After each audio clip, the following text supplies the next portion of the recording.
Hello friends, DL के biology smart class में आपका स्वागत है और मैं हूं डीएल कुमार। और आज का अपना टॉपिक है एसेक्सुअल रिप्रोडक्शन के प्रकार। इससे पूर्व की वीडियो में हमने रिप्रोडक्शन पर डिस्कस किया था, साथ ही साथ एसेक्सुअल रिप्रोडक्शन के सामान्य लक्षणों की बात हमने की थी। आज हम अलैंगिक जनन के प्रकार बात करेंगे। एसेक्सुअल रिप्रोडक्शन के कौन कौन से प्रकार लिविंग ऑर्गेनिज्म में उपस्थित होते हैं, उनके प्रकारों की हम बात करेंगे। एसेक्सुअल रिप्रोडक्शन के मेनली टू टाइप्स है। First, asexual reproduction in lower organism, निम्न श्रेणी के जीवों में एसेक्सुअल रिप्रोडक्शन। और दूसरा है एसेक्सुअल रिप्रोडक्शन इन प्लांट्स या अलैंगिक जनन किनमें, पादपों में या उच्च श्रेणी के जीवों में अलैंगिक जनन। हम सबसे पहले आज के इस वीडियो में asexual reproduction in lower organism, निम्न श्रेणी के जीवों में अलैंगिक जनन के कौन कौन से प्रकार उपस्थित होते हैं, उनका डिस्कस करेंगे। सबसे पहले अपन देखते हैं asexual reproduction in lower organism, found in lower organism. इस तरीके का जो एसेक्सुअल रिप्रोडक्शन है वो निम्न श्रेणी के जीवों में उपस्थित होता है, like amoeba, paramecium, sponge, hydra, planaria. इसके अलावा अनेक लोअर श्रेणी के पादपों में, जैसे कवकों में, शैवाल्स और ब्रायोफाइट्स में भी एसेक्सुअल रिप्रोडक्शन के कुछ प्रकार उपस्थित होते हैं। अब अपन बात करें एसेक्सुअल रिप्रोडक्शन के कौन कौन से प्रकार लोअर ऑर्गेनिज्म में या एनिमल्स में प्रेजेंट होते हैं। उसमें सबसे फर्स्ट प्रकार अपन बात कर रहे हैं बाइनरी फिशन, द्विभाजन। बाइनरी फिशन या द्विभाजन, इस प्रकार के अलैंगिक जनन में पेरेंट्स या जनक जो है उसका दो भागों में विभाजन हो जाता है और उस प्रत्येक खंड से अनुकूल दशाओं में एक नए जो जीव है, जो जनक के समान है, उसका विकास होता है। तो बाइनरी फिशन में या द्विभाजन में the parents into two small part, दो भागों में विभाजन हो जाता है और उस प्रत्येक भाग से अनुकूल दशाओं में जनक के समान जीव का विकास होता है। इस तरीके के जनन को हम द्विभाजन कहते हैं। और द्विभाजन जो जनन है इसमें साइटोकाइनेसिस यानी कोशिका द्रव्य विभाजन और कैरियोकाइनेसिस केंद्रक विभाजन होकर दो खंड बनते हैं और प्रत्येक खंड से जनक के समान नए जीव का विकास होता है। बाइनरी फिशन के तीन मुख्य प्रकार हैं। एक है simple binary fission, transverse binary fission और लॉन्गिट्यूडिनल बाइनरी फिशन। हम सबसे पहले बात करें सिंपल बाइनरी फिशन, सामान्य द्विभाजन। इस प्रकार के द्विभाजन में साइटोकाइनेसिस या कोशिका द्रव्य का विभाजन किसी भी डायरेक्शन में हो जाता है। तो देखिए यहां लिखा हुआ है cytoplasmic division pass through any direction, किसी भी दिशा में यदि साइटोप्लाज्म का डिवीजन हो जाए तो उसे अपन सिंपल बाइनरी फिशन कहते हैं। देखिए इसका एग्जाम्पल है अमीबा, और अमीबा में अपन देखें यहां पर simple binary fission in amoeba. देखिए यह है एक अमीबा जो मैच्योर अमीबा है, उसके पश्चात इसके ये केंद्रक में द्विभाजन हो गया और कोशिका द्रव्य में भी विभाजन हो गया, द्विभाजन हो गया। यहां खांच का डेवलपमेंट हो गया, दो खंड दिख रहे हैं आपको, एक खंड यह है, दूसरा खंड यह है। धीरे धीरे ये नोच गहरी होती है या खांच गहरी होती है और दो स्पष्ट खंड आपको दिखाई देते हैं। अंततः ये दोनों खंड विभाजित हो जाते हैं, टूट जाते हैं और दो नए खंड बन जाते हैं, जो ये आप देख रहे हो दो नए खंड। और इन प्रत्येक खंड से जनक के समान नए जीव का विकास हो जाता है। तो ये दो पुत्री अमीबा बन गए। तो इस तरीके से इसको अपन बोलते हैं सिंपल बाइनरी फिशन। दूसरा प्रकार अपन बात करें ट्रांसवर्स बाइनरी फिशन या अनुप्रस्थ द्विभाजन। इस तरीके के द्विभाजन में साइटोप्लाज्मिक डिवीजन ट्रांसफर सेक्शन, इस तरीके के द्विभाजन में साइटोप्लाज्म का अनुप्रस्थ विभाजन होता है।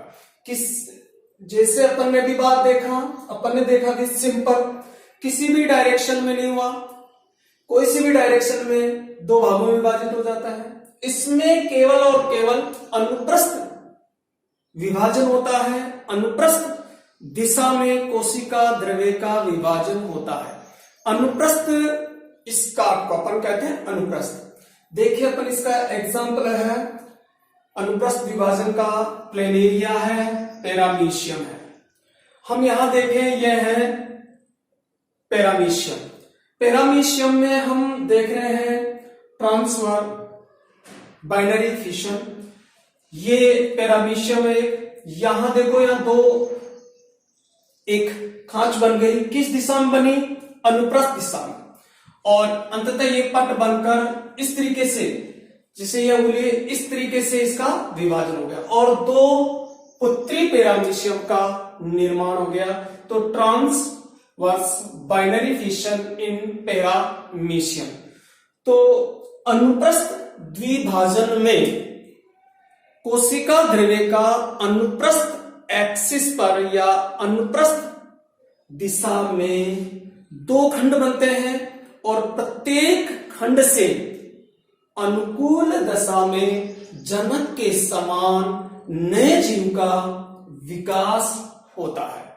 इसे हम कहते हैं transverse cytoplasm binary fission. Third प्रकार अपन देखें बाइनरी फिशन का, तो वो है लॉन्गिट्यूडनल बाइनरी फिशन, अनुदैर्घ्य अनुदैर्घ्य द्विभाजन।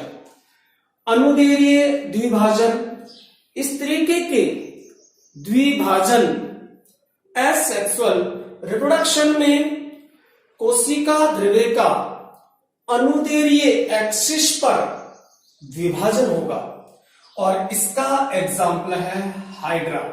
हम देखें यहां पर यह है हाइड्रा और अनुदैर्घ्य की अगर अपन बात करें तो इस तरीके से जब अपन किसी को इस तरीके से दो टुकड़ों में बांटे तो उसे कहते हैं अपन अनुदैर्घ्य। इस तरीके से अपन देखें तो वो है अनुप्रस्थ। तो ये अनुदैर्घ्य रूप में ये हाइड्रा है, या युगलिना में भी अपन देख सकते हैं, युगलिना में भी होता है। तो ये युगलिना में देख रहे हैं अपन, ये युगलिना है। यहां पर इस तरीके से ये साइटोप्लाज्म है इसका, इसमें साइटोप्लाज्म इसका डिवीजन कैसे होगा? इस तरीके से डिवीजन होकर दो खंड बनेंगे। हम देख रहे हैं यहां पर एक नोच बन गई है, ये धीरे धीरे नोच गहरी हो गई और किस तरीके से विभाजन हो रहा है, जैसे ये है तो इस तरीके से इसका विभाजन होता जा रहा है। इससे अपन कौन सा कहेंगे भी, इससे अपन अनुदैर्ध्य द्विभाजन कहते हैं। और ये दो खंड बनते हैं और प्रत्येक खंड से अनुकूल दशाओं में एक नए जीव का, जो कि जनक के बिल्कुल समान होता है, का विकास होता है। तो हमने एसेक्सुअल रिप्रोडक्शन का पहला प्रकार जो बाइनरी फिशन है, इसके 3 प्रकार अपन ने देखे। पहला प्रकार है सिंपल द्विभाजन, जिसमें कोशिका द्रव्य का विभाजन किसी भी डायरेक्शन में हो जाता है। दूसरा है अनुप्रस्थ द्विभाजन, जिसमें कोशिका द्रव्य का विभाजन अनुप्रस्थ एक्सिस पर होता है। और तीसरा अपन ने देखा अनुदैर्ध्य द्विभाजन, जिसमें कोशिका द्रव्य का विभाजन अनुदैर्ध्य एक्सिस पर होता है। तो ये था पहला प्रकार बाइनरी फिशन। दूसरा अपन बात करें मल्टीपल फिशन, बहु विभाजन, इसे हिंदी में अपन कहेंगे बहु विभाजन। ये था द्विभाजन यानी 2 खंड। यहां जो मल्टीपल फिशन जो होगा या जो बहु विभाजन जो होगा, इसमें 2 से अधिक खंड बनेंगे। तो देखिए, the parents into many small parts, और प्रत्येक पार्ट से अनुकूल दशाओं में जनक के समान नए जीव का विकास होता है। एग्जाम्पल है प्लाज्मोडियम, अमीबा और भी बहुत सारे जीव हैं जिनमें मल्टीपल फिशन या बहु विभाजन पाया जाता है। यहां अपन देखें मल्टीपल जो फिशन है या विभाजन है, उसकी बात करें अपन तो देखिए ये है प्लाज्मोडियम, और प्लाज्मोडियम अपना ये मल्टीप्लिकेशन मेन की आरबीसी में प्रदर्शित करता है। तो इसमें इसके जीव द्रव्य के अनेक खंड बन जाते हैं। प्रत्येक खंड एक अपने चारों तरफ केंद्रक और कोशिका द्रव्य को लेकर एक आवरण बना लेता है, और जब इस आरबीसी के फटती है तो ये जो खंड बाहर निकलते हैं, इन खंडों से नए प्लाज्मोडियम का निर्माण हो जाता है। तो यह है मल्टीपल फिशन यानी बहु विभाजन। इस प्रकार के अलैंगिक जनन में कोशिका द्रव्य के अनेक खंड बनेंगे और प्रत्येक खंड से अनुकूल दशाओं में जनक के समान नए जीव का विकास होगा। तो ये था मल्टीपल फिशन। तीसरा प्रकार अपन बात करें बडिंग या मुकुलन विधि द्वारा एसेक्सुअल रिप्रोडक्शन। बडिंग या मुकुलन, देखो बडिंग क्या है, जिसे अपन देखते हैं अनेक पौधों पर या अनेक जो निम्न श्रेणी के जीव है उन पर एक छोटी सी कलिका विकसित हो जाती है, बड विकसित हो जाती है, और वही बड या कलिका जनक पादप से अलग होकर नए जीव का विकास करती है। तो बडिंग की अपन बात करें, budding a small bud arising on the parents body. तो जनक के शरीर पर एक छोटी सी बड विकसित होती है, और यह बड अनुकूल दशाओं में या यह कलिका अनुकूल दशाओं में जनक के समान नए जीव का विकास करती है। बडिंग की बात करें तो ये बडिंग के भी 2 टाइप्स है। एक है एक्सटर्नल बडिंग, बाह्य मुकुलन, और एक है अंतः मुकुलन। बाह्य मुकुलन ये जीवों के शरीर के बाहरी स्तर पर कलिका का विकास होगा, और इंटरनल बडिंग में जीवों के शरीर के अंदर कोशिकाओं का एक मास होकर एक बडिंग का निर्माण होगा। तो एक्सटर्नल बडिंग की अपन बात करें तो external budding small out growth, एक प्रकार की स्मॉल आउट ग्रोथ है। ये जो बडिंग है ये स्मॉल क्या है, स्मॉल आउट ग्रोथ है, एग्जाम्पल है हाइड्रा और यीस्ट में इस तरीके की क्या पाई जाती है भी बडिंग पाई जाती है, आउटर बडिंग पाई जाती है जो आउटर ग्रोथ में है, जो बाहर की तरफ है, और इससे अपन एक्सटर्नल बडिंग कहते हैं, जैसे हाइड्रा और यीस्ट। अपन देखें यहाँ पर ये हाइड्रा है, ये हाइड्रा है, और इस हाइड्रा में ये छोटी सी कलिका का डेवलपमेंट हो गया। ये कलिका ग्रोथ कर रही है, ये कलिका ग्रोथ की और बड़ी हो गई, अंततः ये कलिका क्या हो गई, सेपरेट हो गई। अब ये एक पेरेंट्स है और ये एक इस पेरेंट्स के मुकुलन से डेवलप एक नया जीव है जो कि जनक के बिल्कुल समान है। इसे कहते हैं भी एक्सटर्नल बडिंग, जो कि यीस्ट में और हाइड्रा में दोनों में पाई जाती है। यीस्ट भी एक कोशिकीय कवक है जिसमें इस तरीके से बडिंग डेवलप हो जाती है, और ये बडिंग धीरे धीरे एक न्यू सेपरेट कोशिका का रूप लेते हुए एक नई किसका डेवलपमेंट करती है, एक नए पादप का विकास करती है।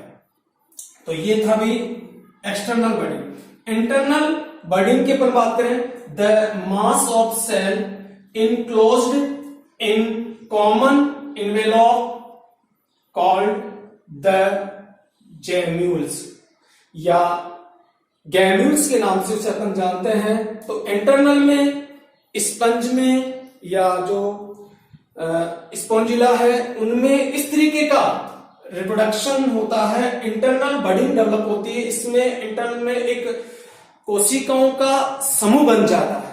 तो देखिए ये है गैम्यूल्स इन स्पॉन्ज, ये एक इन्वेलॉप है, एक आवरण है रक्षात्मक, और इसके अंदर ये कोशिकाओं का एक ग्रुप है या मास ऑफ सेल है, कोशिकाओं का एक ग्रुप है, और यही किससे डेवलप हुई है, इंटरनल बडिंग के रूप में जानती है। जब ये बाहर रिमूव होगी, यहां से बाहर निकलेगी, तो प्रत्येक गैम्यूल से एक अनुकूल दशाओं में जनक के समान नए जीव का विकास होगा। ये हैं गैम्यूल्स। कई बार बोर्ड्स के एग्जाम में गैम्यूल पूछा जाता है।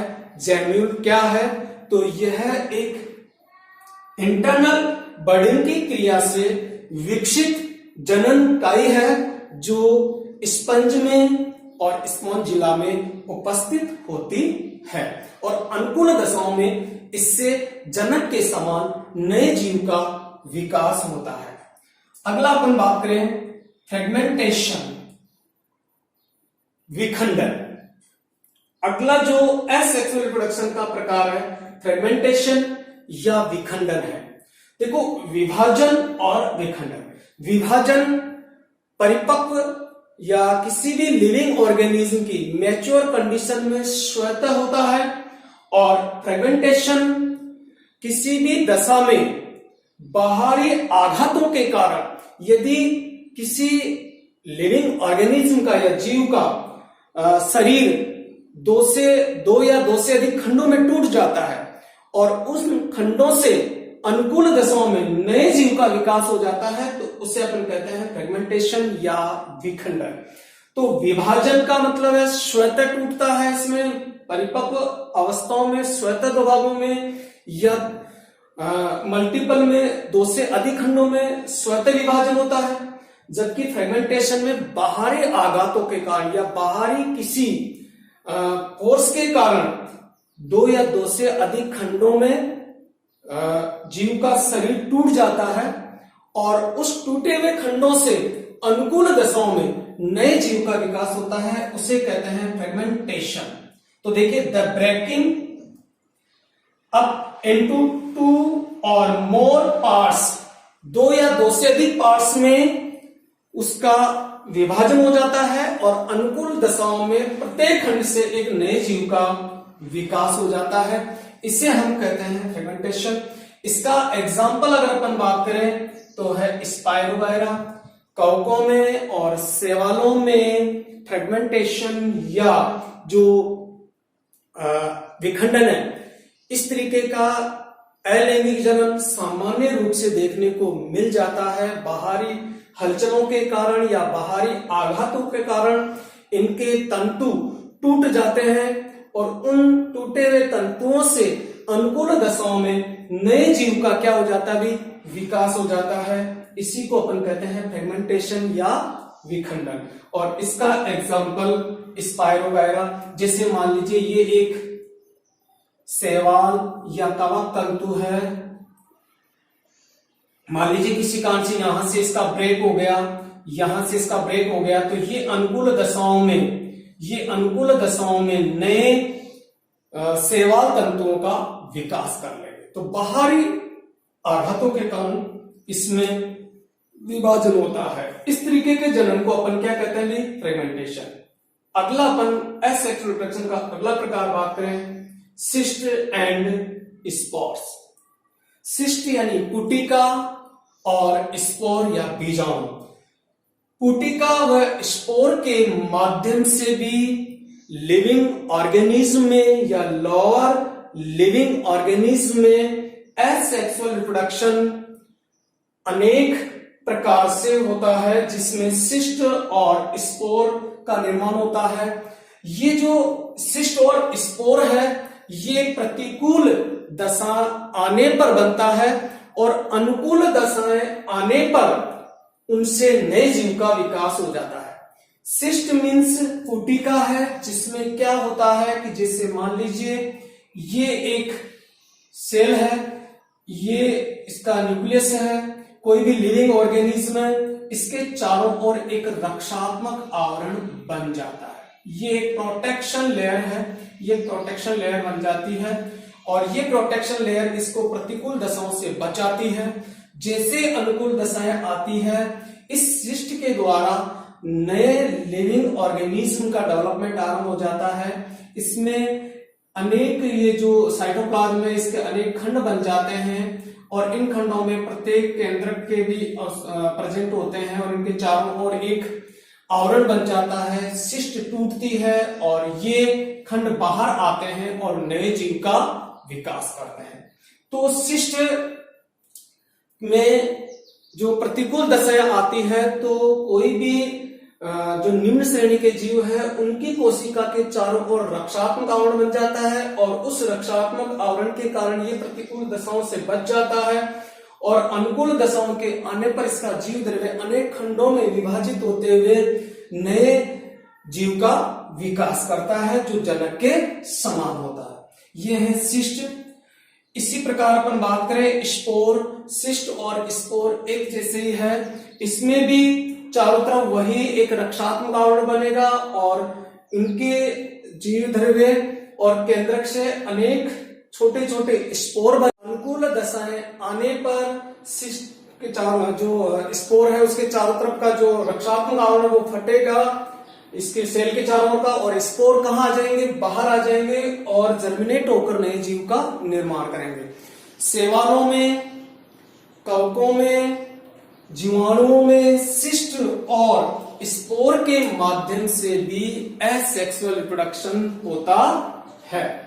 इसमें शैवालों में और कवकों में विभिन्न प्रकार के स्पोर उपस्थित होते हैं, जिसमें एक पॉपुलर जो स्पोर है वो है जू स्पोर या चल बीजाणु, और जो जू स्पोर है या जो चल बीजाणु है क्लेमाइडोमोनास में उपस्थित होता है। इस प्रकार की जो जू स्पोर है इसमें दो फ्लैजिला पाए जाते हैं जिसके माध्यम से ये गति करता रहता है और जल में मूवमेंट करके गति करके ये अनेक थोड़ा डिस्पर्सल हो जाते हैं, वितरण हो जाता है और नए शैवाल तंतुओं का निर्माण करते हैं। इस प्रकार से सिस्ट के माध्यम से और स्पोर के माध्यम से भी जीवाणुओं में, कवकों में और शैवालों में एसेक्सुअल रिप्रोडक्शन देखा गया है। स्पोर बहुत सारे प्रकार के हैं, जैसे चल बीजाणु है, अचल बीजाणु है, निश्चेत बीजाणु है, बेसिडियो बीजाणु है। ऐसे बहुत सारे प्रकार के बीजाणु बनते हैं जिसके माध्यम से एसेक्सुअल रिप्रोडक्शन पूर्ण होता है। आगे अपन बात करें कोनिडिया, और कोनिडिया कवकों में उपस्थित एक विशेष प्रकार की रचना है, एक गोलाकार एक कोशी की रचना है जिसके माध्यम से भी एसेक्सुअल रिप्रोडक्शन होता है। तो देखिए ये जो आप डायग्राम देख रहे हो, इसमें ये शैवाल तंतु है, इसमें ये शैवाल तंतु अनेक शाखित हो गया, उसके बाद ये कोनिडिया धर है, और ये जो गोल रचना आप देख रहे हो ये कोनिडिया है। तो इसमें एक इस तरीके से एक कवक तंतु होता है, इस पे कवक तंतु पर अनेक शाखित हो जाता है, और उस पे इस तरीके से कोनिडिया धर उपस्थित होते हैं, और इन पर एक कोशीय गोलाकार अंडाकार इस तरीके से कोनिडिया उपस्थित होते हैं, और इन्हीं कोनिडिया अलग होकर अनुकूल दशाओं में जनक के समान नए कवक तंतुओं का निर्माण करते हैं। इन सभी जनन के प्रकारों के अलावा जो एसेक्सुअल रिप्रोडक्शन अपन इन लोअर ऑर्गेनिज्म में देख रहे हैं, ये कुछ प्रकार अपन ने देखा जिसमें द्विभाजन, बहुविभाजन, मुकुलन विधि द्वारा, विखंडन द्वारा, सिस्ट, स्पोर के माध्यम से, कोनिडिया के माध्यम से, ये कुछ मुख्य एसेक्सुअल रिप्रोडक्शन के प्रकार अपन ने देखे। इसके अलावा भी शैवालों में और कवकों में विभिन्न प्रकार के एसेक्सुअल रिप्रोडक्शन की विधियां देखी गई है, जिसमें जैसे कोनिडिया है, ऐसे ही ओइडिया भी बनते हैं। इसी प्रकार प्लाज्मोटोमी अवस्था भी पाई जाती है, या प्लाज्मा अवस्था के रूप में भी इसमें एक रिप्रोडक्शन होता है। इसके अलावा रीजनरेशन मेथड को भी हम एक तरह से एसेक्सुअल रिप्रोडक्शन का प्रकार मानते हैं, और प्लेनेरिया में रीजनरेशन के माध्यम से या पुनरुद्भवन के माध्यम से नए जीव का विकास हो जाता है। पुनरुद्भवन एक एसेक्सुअल रिप्रोडक्शन की एक ऐसी विधि है जिसमें अगर अपन प्लेनेरिया के 10 खंड कर देते हैं तो प्रत्येक खंड से एक नए जीव का विकास हो जाता है। इस प्रकार से हमने एसेक्सुअल रिप्रोडक्शन के जो प्रकार अपन ने देखे इन लोअर ऑर्गेनिज्म में, उनमें से द्विभाजन, बहुविभाजन, मुकुलन विधि, स्पोर्स के माध्यम से, सिस्ट के माध्यम से या कुटिका के माध्यम से, कोनिडिया जैसी विधियां अपन ने यहां देखी। इसके अलावा भी ओइडिया, स्पोर, प्लाज्मोटोमी अवस्था और रीजनरेशन के माध्यम से भी एसेक्सुअल रिप्रोडक्शन होता है। और दूसरा जो प्रकार है एसेक्सुअल रिप्रोडक्शन इन प्लांट्स या हायर ऑर्गेनिज्म, तो वो 2 तरीके से होता है, एग्मोस्पर्मी और वेजिटेटिव प्रोपगेशन या वेजिटेटिव रिप्रोडक्शन, जो हम नेक्स्ट वीडियोस में बात करेंगे। तो हमने इस वीडियो में देखा या आज अपन ने देखा कि एसेक्सुअल रिप्रोडक्शन के कौन कौन से प्रकार है इन निम्न श्रेणी के जीवों में। Okay, thanks students. यदि आपको मेरी ये वीडियो अच्छी लग रही है तो इन्हें शेयर कीजिए, और मेरे चैनल पर पहली बार आए हैं तो चैनल को सब्सक्राइब करें। जय हिंद, जय भारत।